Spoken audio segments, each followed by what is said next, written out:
آپ دیکھ رہے ہیں سیرت النبی انٹرنیشنل فورم، قسط نمبر 27، بعثت نبوی صلی اللہ علیہ وآلہ وسلم سے قبل ترقی یافتہ ممالک کی گمراہیوں کا لرزہ خیز تذکرہ، 24واں حصہ، ایران کی اخلاقی حالت۔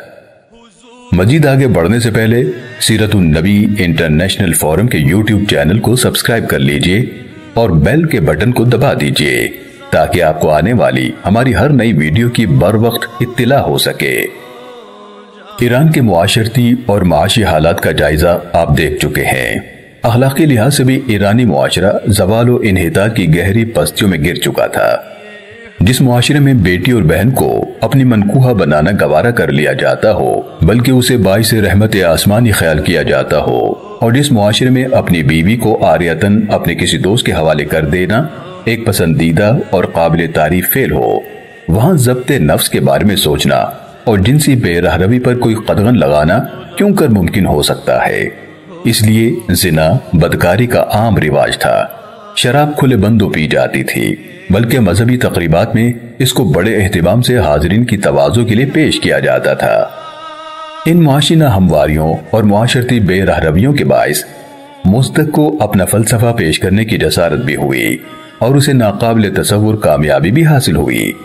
ماحول پہلے ہی متعفن تھا، ذرا سی ہوشیاری اور عیاری کی ضرورت تھی جو اس معاشرے کو ہمیشہ کے لیے پیوند خاک کرنے کے لیے کافی تھی۔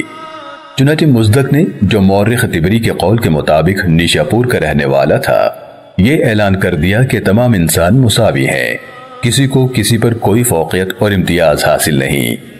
ہر وہ چیز جو ایک انسان کو دوسرے انسان سے بالا تر کر دے وہ اس قابل ہے کہ اسے مٹا کر رکھ دیا جائے۔ اس دعوت میں ایک تل حقیقت تھی اور وہاں کی مظلوم و محروم اور بے بس آبادی بڑی بے تابی سے اس دعوت کو قبول کرنے کے لیے تیار تھی۔ مصدق نے کہا، صرف دو چیزیں ایسی ہیں جو انسانوں کو مختلف طبقات میں تقسیم کرتی ہیں اور ان کے درمیان ناجائز امتیازات کی دیواریں چن دیتی ہیں، وہ ہیں جائیداد اور عورت۔ کیونکہ سب انسان مساوی ہیں، اس لیے کسی شخص کو کسی جائیداد پر خصوصی حقوق ملکیت حاصل نہیں، اور کوئی عورت کسی ایک شخص کی منکوہہ بن کر نہیں رہ سکتی۔ انسانی مساوات کا یہ بنیادی تقاضا ہے کہ نہ کوئی جائیداد کسی کی ملکیت ہو اور نہ کوئی عورت کسی ایک شخص کی مخصوص بیوی بنے، بلکہ ہر قسم کی جائیداد بھی سب کے لیے مشترک ہے اور ہر ایک اس سے استفادہ کر سکتا ہے، اور ہر عورت بھی سب کے لیے مشترک ہے، ہر شخص اس سے تمتع اور لذت اندوزی کر سکتا ہے۔ یہ دونوں باتیں ایسی تھیں جنہیں اس اوریاں بے باکی کے ساتھ بیان کرنے کی آج تک کسی کو جرأت نہ ہوئی تھی، لیکن مصدق زمانہ شناس تھا۔ معاشرہ جن مصائب و آلام میں جکڑا ہوا تھا اور صدیوں سے کراہ رہا تھا، اس نے ان کا صحیح اندازہ لگایا اور ان دو چیزوں کے تقدس کو پارا پارا کر کے ان سب کو ایک متاع مشترک بنا دیا۔ ایران کے مفلس عوام جو امراء، رؤساء اور شہزادگان کے فلک بوس اور شاندار محلات کو دیکھتے اور دل محسوس کر رہ جاتے، ہر رات وہاں جو بزم عیش و طرب سجائی جاتی ان کے بارے میں وہ سنتے اور حسرت کی آہ بھر کر رہ جاتے۔ زر و جواہر اور اشرفیوں کے ڈھیر دیکھ کر ان کی آنکھوں میں یاس کے آنسو بھر آتے۔ ان مفلوق الحال لوگوں کے لیے اس دعوت میں بلا کی کشش تھی، اور جب اس کے ساتھ جنسی زندگی کی ساری پابندیاں بالائے طاق رکھ دی گئی ہوں اور ہر شخص ہر عورت کو اپنی ہوس کا شکار بنانے کا قانوناً حقدار بنا دیا گیا ہو، ان چیزوں نے اس دعوت کی کشش کو دو آتشہ بنا دیا اور لوگ جوک در جوک اس ننگے انسانیت تحریک میں شامل ہونے لگے۔ اپنی اس تحریک کو کامیاب بنانے اور بڑی بڑی مقتدر ہستیوں کو اپنے دام تزویر یعنی آراستہ جال میں پھنسانے کے لیے مصدق نے ہر قسم کی فریب کاری کو روا رکھا۔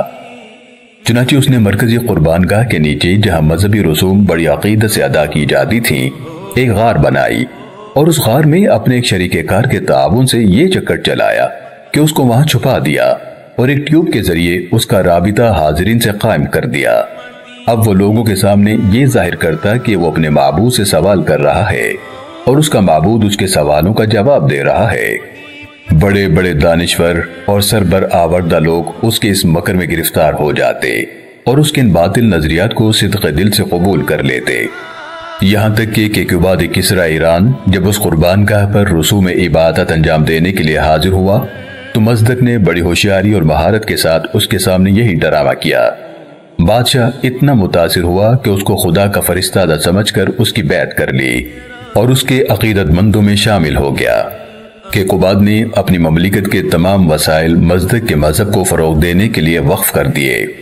مورخ شہیر علامہ ابن عزیر رحمہ اللہ نے اپنی کتاب الکامل میں مزدک کا حال ذرا تفصیل سے تحریر کیا ہے۔ ان کی عربی عبارت کا ترجمہ یوں ہے: شاہ ایران قباز بن فیروز کے عہد حکومت میں مزدک ظاہر ہوا اور اپنی بدعتوں کا پرچار شروع کیا۔ اس نے بعض امور میں زرتشت کی پیروی کی اور بعض امور کا اپنی طرف سے اضافہ کیا۔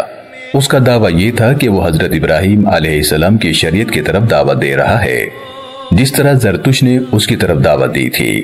اس نے محرمات اور بری چیزوں کو حلال کر دیا، اموال و املاک، عورتوں، غلاموں اور کنیزوں میں تمام لوگوں کو مساوی حقوق دے دیے تاکہ کسی پر کسی چیز میں فضیلت و برتری نہ رہے۔ کمینہ خصلت اور رذیل لوگوں کی ایک کثیر تعداد اس کی پیروی کرنے لگی۔ ان کی تعداد ہزارہ تک پہنچ گئی۔ مزدک ایک آدمی کی بیوی کو لیتا اور دوسرے کے حوالے کر دیتا۔ اس طرح لوگوں کے اموال، کنیزوں، غلاموں اور زرعی زمینوں میں جس کو چاہتا ان میں کسی کا مالک بنا دیتا۔ چنانچہ اس کو بڑا غلبہ نصیب ہوا، اس کی شان بلند ہوئی، یہاں تک کہ بادشاہ کیقوباد بھی اس کے پیروکاروں میں شامل ہو گیا۔ مزدک اس حد تک بے حیا اور بے باک ہو گیا کہ ایک دن اس نے کیقوباد کو کہا کہ آج تیری بیوی جو نوشیروان کی ماں تھی میرے پاس رات بسر کرے گی۔ کیقوباد بھی اس کی صحبت کی نحوست سے بغیرتی کی انتہائی منزل کو پہنچ چکا تھا۔ اس نے اس حیاس و تجویز پر نہ صرف یہ کہ غیظ و غضب یا کسی ناپسندیدگی کا اظہار کیا بلکہ اس کی اس تجویز کو قبول کر لیا۔ نوشیروان کو پتہ چلا تو وہ اپنی ماں کی اس بے عزتی پر بے چین ہو گیا اور انتہائی نیازمندی کے ساتھ مزدک کی خدمت میں گیا۔ اپنے ہاتھوں سے اس کے جوتے اتارے، اس کے پاؤں کو بوسے دیے اور بڑی لجاجت سے عرض کی کہ وہ اس کی ماں کی آبرو ریزی نہ کرے، اس کو اس مہربانی کے عوض جو کچھ اس کے پاس ہے وہ اس کے سپرد کر دے گا۔ تب جا کر مزدک اس حرکت سے باز آیا اور اس کی ماں تمام اہل ایران کی مادر ملکہ کو چھوڑ دیا۔ مزدک نے اس کے علاوہ حیوان کے ذبیحے کو حرام قرار دے دیا اور کہا کہ انسان کو اپنی خوراک کے لیے انہی چیزوں پر اکتفا کرنا چاہیے جو زمین اگاتی ہے یا حیوانات سے حاصل کی جاتی ہیں، مثلا انڈے، دودھ، گھی، پنیر وغیرہ۔ اس کی پیدا کردہ اس مصیبت نے ملک گیر وبا کی صورت اختیار کر لی، لوگ اس کا شکار ہو گئے۔ کچھ عرصے بعد حالت یہ ہو گئی کہ کوئی بیٹا اپنے باپ کو اور کوئی باپ اپنے بیٹے کو نہیں پہچان سکتا تھا۔ سیرت النبی صلی اللہ علیہ وآلہ وسلم کی یہ قسط دیکھنے کا شکریہ، اسے دوسروں تک پہنچا کر صدقہ جاریہ کا حصہ بنیے۔ کسی بھی قسم کی غلطی کے لیے اپنے رب کے حضور ہم معافی کے طلبکار ہیں، اصلاح کے لیے شکر گزار ہوں گے اور دعاؤں کے طلبکار ہیں۔ جزاکم اللہ خیرن کثیرا۔ مزید آگے جاننے کے لیے دیکھتے رہیے سیرت النبی انٹرنیشنل فورم۔